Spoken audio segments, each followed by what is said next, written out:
आज भारत की विकास यात्रा का एक महत्वपूर्ण पड़ाव है। ये 140 करोड़ भारतीयों की आकांक्षाओं का बजट है। ये हर भारतीय के सपनों को पूरा करने वाला बजट है। हमने कई सेक्टर्स युवाओं के लिए खोल दिए हैं। सामान्य नागरिक विकसित भारत के मिशन को ड्राइव करने वाला है। ये बजट एक फोर्स मल्टीप्लायर है। ये बजट सेविंग्स को बढ़ाएगा, इन्वेस्टमेंट को बढ़ाएगा, कंजम्पशन को बढ़ाएगा और ग्रोथ को भी तेजी से बढ़ाएगा। मैं वित्त मंत्री निर्मला सीतारमण जी और उनकी पूरी टीम को इस जनता जनार्दन का बजट, पीपल्स का बजट, इसके लिए बहुत बहुत बधाई देता हूं। साथियों, आमतौर पर बजट का फोकस इस बात पर रहता है कि सरकार का खजाना कैसे भरेगा, लेकिन ये बजट उससे बिल्कुल उल्टा है।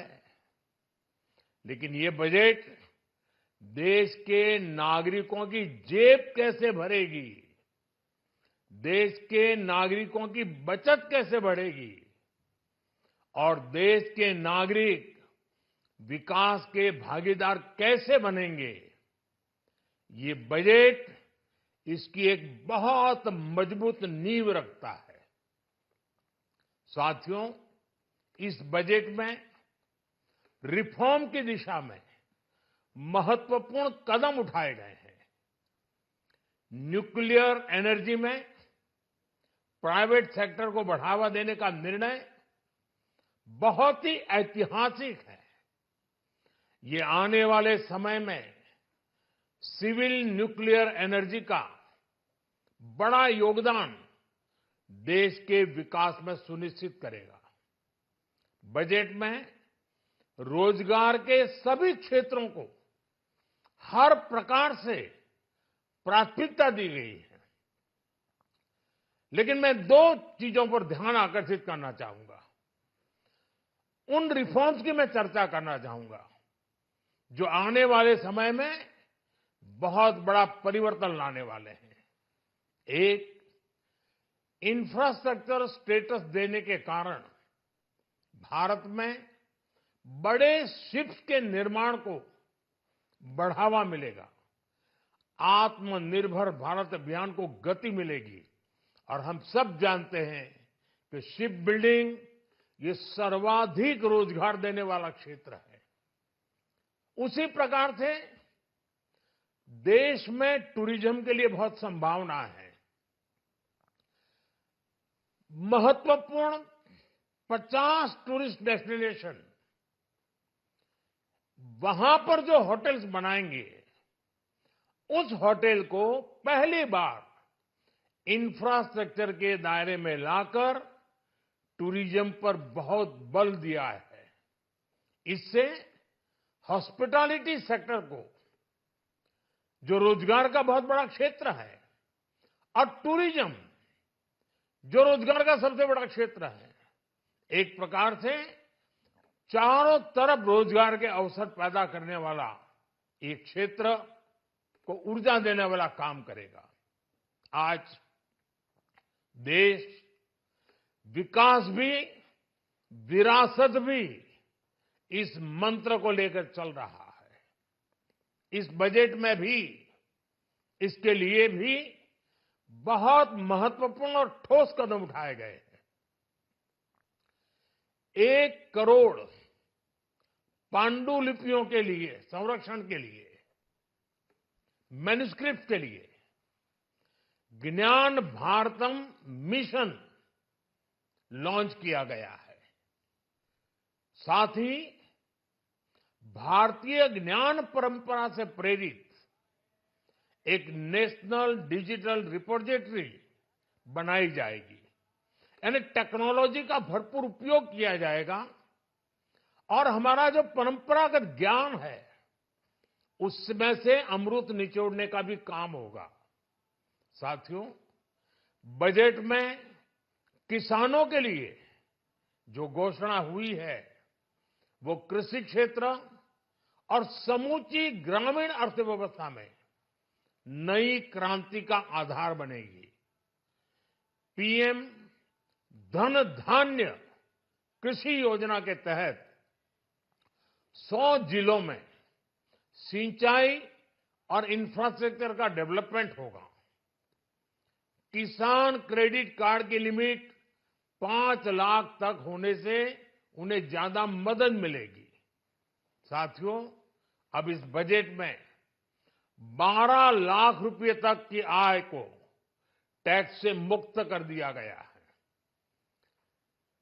सभी आय वर्ग के लोगों के लिए टैक्स में भी कमी की गई है। इसका बहुत बड़ा फायदा हमारे मिडिल क्लास को, नौकरी पेशे करने वाले जिनकी आय बंधी हुई है ऐसे लोगों को, मिडिल क्लास को इससे बहुत बड़ा लाभ होने वाला है।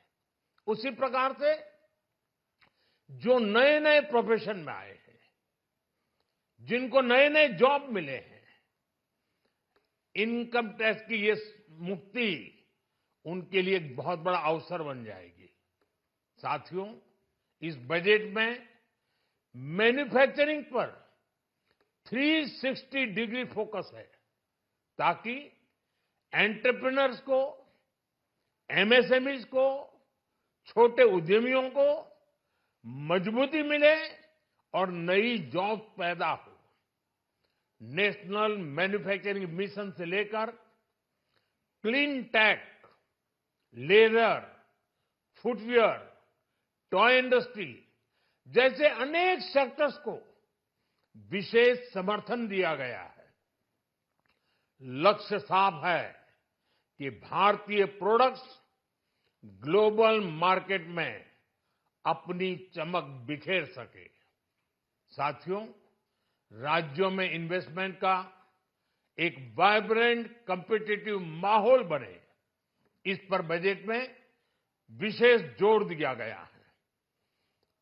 एमएसएमईज और स्टार्टअप के लिए क्रेडिट गारंटी को दोगुना करने की घोषणा भी हुई है।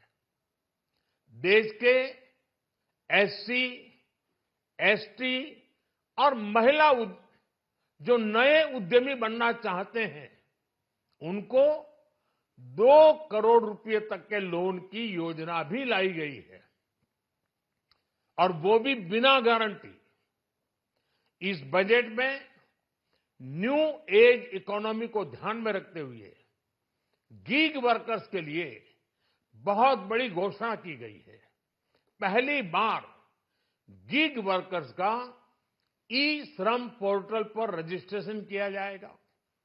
इसके बाद इन साथियों को स्वास्थ्य सेवा और दूसरी सोशल सिक्योरिटी स्कीम्स का लाभ मिलेगा। ये डिग्निटी ऑफ लेबर, इसके प्रति श्रम एव जयते के प्रति सरकार के कमिटमेंट को दर्शाता है।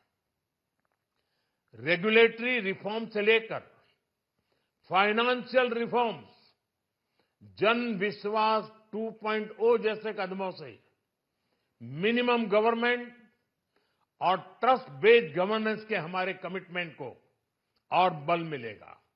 साथियों, ये बजट न केवल देश की वर्तमान आवश्यकताओं को ध्यान में रखता है, बल्कि हमें भविष्य की तैयारी करने में भी मदद करता है।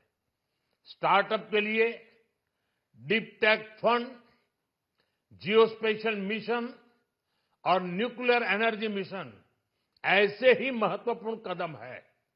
मैं सभी देशवासियों को एक बार फिर इस ऐतिहासिक पीपल्स बजट की बधाई देता हूं और फिर एक बार वित्त मंत्री जी को भी बहुत बहुत बधाई देता हूं। बहुत बहुत धन्यवाद।